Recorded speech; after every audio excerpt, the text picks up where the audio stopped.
Albert did not make the trip back from Boston, but this is also a plant. It's the Grow Show, the What Do You Know Show, the show dedicated to trying our best. Won't you join me and learn from our own lives and share with each other and care for each other and learn to apologize? And it might hurt, but it is worth it. At the Growing Show.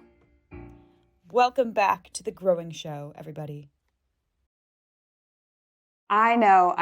I've been away for a little bit. I've been away for a long bit, actually, and I'm back now. So happy to see you all. I am your friend, Isabel, and I want to be a better person. So I made this show where I talk about times in my life when I grew. And I also read stories from you about times in your life when you grew. And my hope is that through the show, we can connect with each other more, be more empathetic, be more loving, be more thoughtful. Also, sometimes you need a buddy. And this is my way of being your buddy.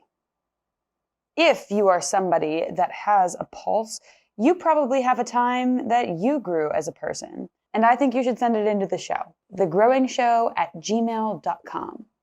I'm excited about that. If you're new here, welcome. And every episode, I like to share a snack with all of you watching the show. So today's snack is sparkling plain water from Trader Joe's. I'll crack this close to the mic for you. There you go. I'm not super hungry today, so it's not a crazy snack, but sometimes I have a hard time eating. And if I'm around someone that I trust, it's easier for me to eat. So if you need to go get a snack right now, go ahead. I'm here with you. There's so much that I have to tell you. I just drove back from Boston about 2.5, 3 weeks ago, and I'm spending the summer here in Wisconsin. I'm teaching summer school, and I'm going to be in another barn musical, if you remember that episode from last summer. This is a little catch-up episode, and that is because I really overbooked myself this semester. I was taking 5 classes. I was working multiple jobs. I also started doing stand-up comedy. I took a stand-up comedy class, not related to my graduate school. Another one of the main things that happened this semester is that I did fall in love. And that was super inconvenient because I was so busy with things, but I don't really have control over that. And I won't be elaborating further on this episode. Life has really been full of all these good, wholesome, enriching things, and I have very little to complain about. Unfortunately, though, because life has been so packed, I've been overwhelmed, and a lot of my self-care has gone out the window. That includes making this show, which is something that I do because I genuinely love it. But that's what this episode is about, coping with being overwhelmed. Before I get into what I did ask my Instagram followers to send in things that they do when they're overwhelmed. And so if you're ever in a situation like I was this past semester, I thought I'd provide you with these fun and quirky options. Let's do a little speed round, shall we? First, we've got talking to people that care about you. Simple and effective. One that I could really learn from. You just have to reach out. It really shouldn't be that hard, Isabel. 2, thinking about how big the universe is. That one is super fun. Next, cry. This one didn't go out the window this semester. I did plenty of crying, and it was great. Next, we've got my favorite, your favorite, singing One Day More from Les Mis. Super effective. I don't know if you've ever done this before, but specifically singing One Day More from Les Mis, game changer. Exercising through sports or eating out. Get your favorite food. Go play your favorite game. The couple times that I did get takeout this semester was because of my friend Luis. He's so good at these gatherings that he does, and I just admire and have learned so much from him. Write down everything in your brain until there is nothing left there. That'd be awesome if I knew how to write. Reading was mentioned twice, and this is actually really important because I read probably over 200 pages a week when I'm really getting into it, and I need like a fun, flirty book. So if you have any recommendations of like a fun, easy, breezy, life-giving read, drop it below. I want your suggestions. What are you reading right now that is bringing you joy? I want to know. And last and certainly not least, God can help you also when you're overwhelmed. If you want to know how, I'm still learning that.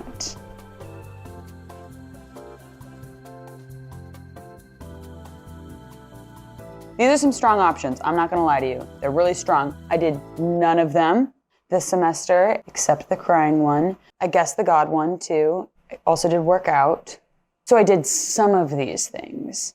But the main thing that I did do was recommended by my iconic friend and colleague, Tara. And Tara wrote to make time for things that you don't have time for. She chooses to goof off. That is what I did this semester. I chose to, on the side, to take a comedy class in the basement of a community center.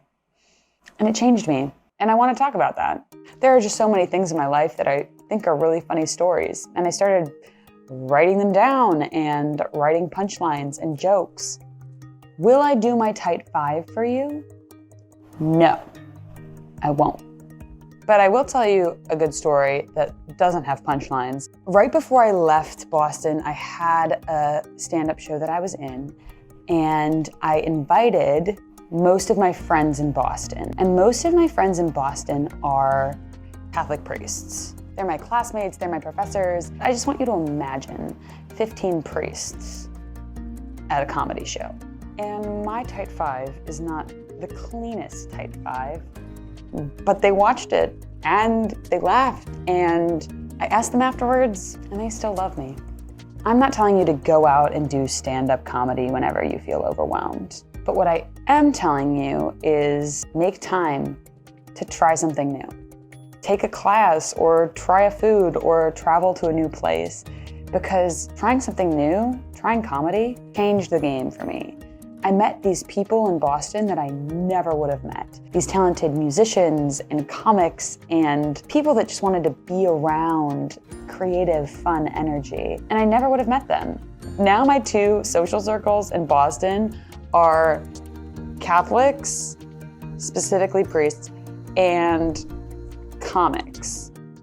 It's like a Venn diagram, and I, as far as I can tell, am the only one in the middle right now. But maybe if you are studying divinity and want to go into comedy in Boston, you could join me. That could be fun.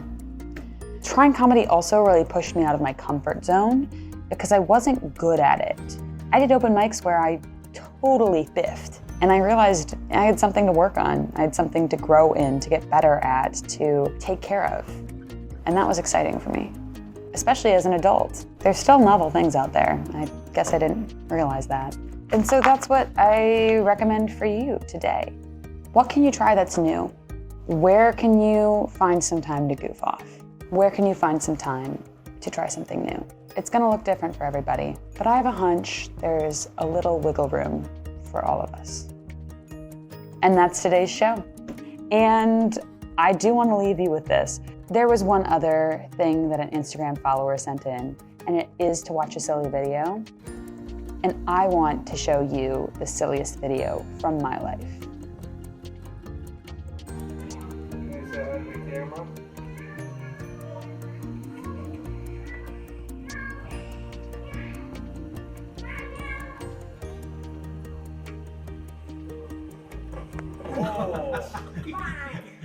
Yo.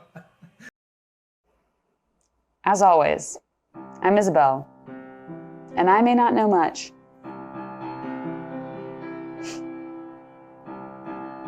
This has been The Growing Show.